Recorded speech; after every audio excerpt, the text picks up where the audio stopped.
Екінші желтоқсан күні таңертең ұйқыдан тұрамын 9-да. Сол аула деген кәдімгі жарты метрден асқан су. Содан мен ойладым, кран жарылып кетті деп, бір кезде қарасам, кран бәрі нормально, орнында құдық. Содан теңіз тасып кетті ма деп шошып, құдай деп далаға шықсам, кәдімгі фонтан болып, ана пожарный гидранттан су кетіп жатыр екен.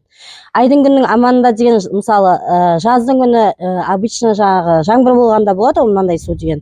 Мен деген қорқып әкімшілікке соқтым. 6-шы күні жұмыс емес күні барлығына соғып жатырмын. Сағат 9-дан бастап соқтым, сағат 1-ге жақын келді.